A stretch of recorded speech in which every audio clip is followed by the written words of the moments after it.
오늘 오전에 전해졌던 아주 반가운 소식이 있었죠. 열심히 우리나라 윤석열 대통령이 사우디 정부와 외교를 펼치더니 드디어 하나 일단은 시장에 긍정적인 소식, 사우디에서 대규모 인프라 건설 수주를 했습니다. 규모가 꽤 큰 건가요, 이 정도면? 굉장히 크다라고 발표를 했습니다. 얼마죠? 10조 10조 정도 가까이. 된다고 합니다. 근데 내용을 한번 잘 판단해 보게 되면 네. 사우디에서 인프라 투자와 관련돼서 가스정 관련한 사업에 대해서 한국 기업 삼성 엔지니어링과 GS건설에 대한 한 10조 원 규모의 개발 참여. 요 부분이 이제 주요한 내용이고요. 우리가 이제 기억을 조금만 되돌려 보게 되면 지난해 한 10월 즈음에 우리 대통령께서 사우디, 리비아 등등 중동 국가를 방한을 하면서 이 당시에 60조 원 규모의 MOU를 체결했습니다.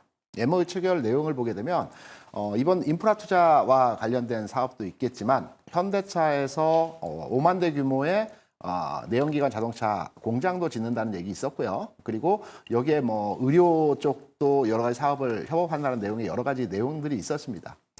그런데 오늘 장에서 이 관련한 뉴스가 새롭게 부각되었다라기보다는 기존에 계속 추진되었던 내용들의 흐름들이 오늘 진행되는 상황에서의 모습으로 판단되고 있다라고 해석이 되고 있고요. 일단 저는 이렇게 판단합니다. 오늘 제가 관련 기사를 딱 바라봤을 때 기존에는 해당 기업이 어떤 수주를 한다든가 어떤 사업에 진출했을 때 해외 사업이죠. 보통은 산자부나 해당 기업에서 발표를 합니다. 대부분은. 그런데 오늘 같은 경우는 대통령실에서 발표를 했더라고요. 해당 이 사업과 관련된 내용에 대해서. 대통령실에서 핵심적으로 이 사업에 대해서 관심을 갖고 있다는 부분으로도 해석이 되고 있고요. 또는 선거를 앞두고 있기 때문에 일시적인 홍보 차원에서의 흐름으로 대응할 수도 있다는 내용으로도 해석이 되고 있습니다. 관련 기업들의 주가는 현재 상승의 흐름이 진행되고 있습니다. 그런데 우리가 여기서 판단할 대목에서의 흐름은 이 관련 내용이 주가의 추가적인 상승을 이끌어내면서 연속성을 가질 수 있는 흐름이 나타날지에 대한 부분이 굉장히 큰 관심사라고 볼 수 있는데요. 저는 개인적으로 판단할 때 이 부분에서의 내용은 기존에 계속 추진되었던 사업의 내용의 일환이기 때문에 오늘 길게 본다면 내일 정도까지의 주가 상승 영향을 주는 흐름으로서의 진행이 될 것이고 이후에는 좀 일부 조정이라든가 안정화 단계에서 흐름이 나타날 수 있기 때문에 개인적으로는 관련한 내용의 기업들에 대한 추격 매수보다는 마찬가지로 보유자 관점으로 접근하는 내용으로 해석을 하시는 게 좋을 것 같습니다. 네. 자, 오늘 건설주 일부 종목들의 상승에 힘입어서 그래도 이제 하락하고 있는 시장 가운데 건설주가 빨간불을 켜고 있는데 오늘 대표적인 기업들 보면은 이제 두 가지 기업이 가장 많이 좀 오르고 있죠? 네, 그렇죠. 일단 이번에 수주한 기업이 이제 삼성 엔지니어링, 네. 그다음에 GS 건설이다라고 보시면 될 것 같고요. 그렇기 때문에 이제 해당 종목에 대해서는 좀 강한 그런 모습을 좀 보였습니다. 다만 이제 윗꼬리를 좀 길게 달았다라는 그런 내용이다 보니까 이게 뭐 연속성 여부보다는 아마 단발성인 그런 이슈로 끝날 가능성은 좀 있다라고 보여지고요. 대신 이제 오늘같이 이제 하락을 많이 했지만 대형 건설 관련주들은 여전히 기대감이 있습니다. 조금 전에 이제 고수님도 말씀해 주셨듯이 지금 뭐 중동발 관련된 여러 가지 이제 건설 관련된 이벤트들이 좀 남아 있다라고 보여지고요.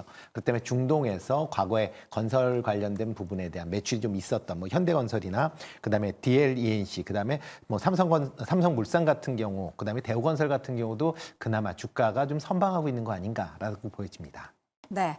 자, 오늘 GS건설도 그렇고 삼성 엔지니어링도 그렇고 일단 수주를 했다라는 소식 가운데 주가의 강세가 보여지고 있는데 이게 과연 지속적일 것인지 아니면 단발성에 그치는 주가의 상승의 모멘텀으로 끝날 것인지가 궁금한데요. 네, 일단 뭐 관련 기업을 보유하신 분들께는 죄송하지만 단발적일 가능성이 높다라고 생각을 하고 있습니다.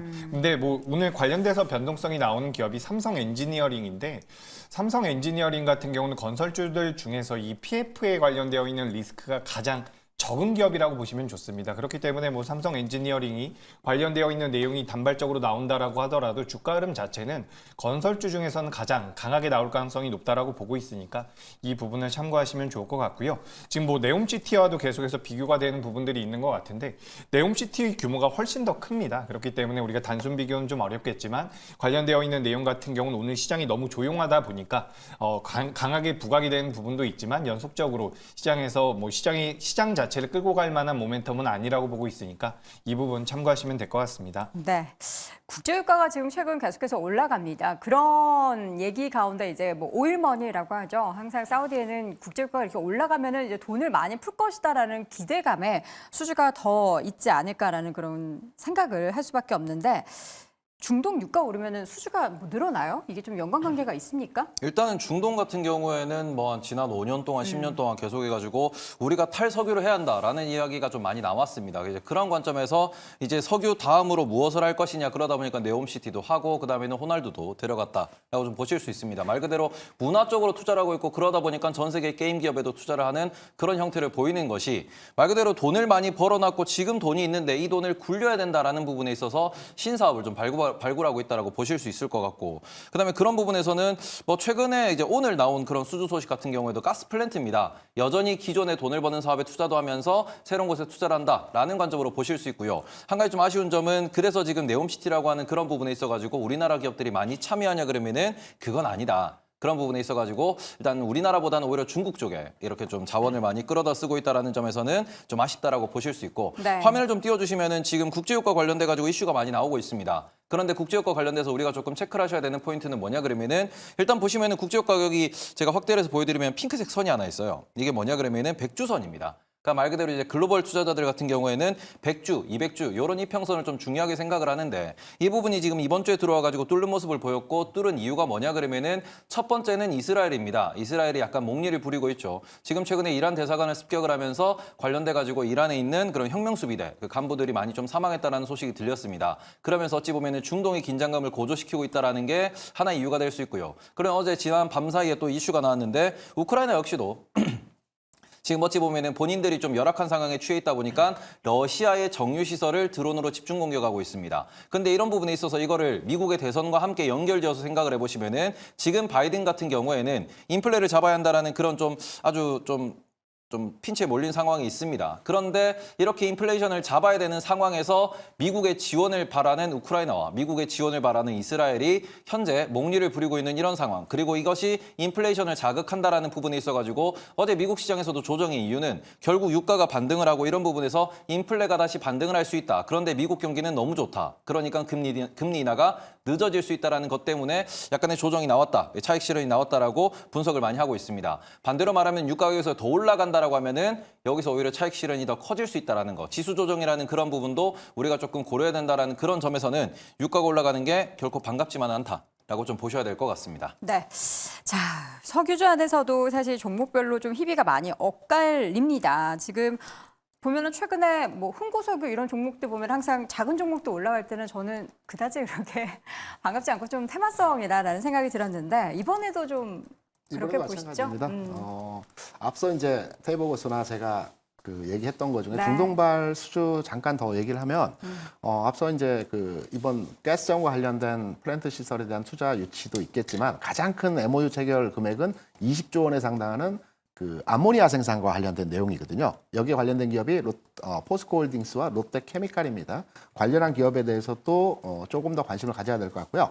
그다음에 석유 관련주들이 국제 유가 상승에 대한 흐름에 따라서 어제 오늘 주가 상승에서 흐름을 보였습니다. 뭐 흥구석유라든가 한국석유 같은 종목들이 어제 오늘에서 주가 상승에서 모습 고점들이 약간 밀리긴 했지만 이들 종목의 그 사업 영역을 보게 되면 대부분 이제 그 유가와 관련된 사업을 한다기보다는 주유소 사업이라든가 또 아스팔트 사업과 관련된 내용들로 진행하는 기업입니다. 그래서 테마와 이슈와 관련된 가격의 진행이 나타나기 때문에 상승할 때는 또 가볍게 상승하지만 하락할 때도 또 가볍게 하락하는 형태에서의 모습이 나타난다는 측면을 고려해 보시기 바라고요.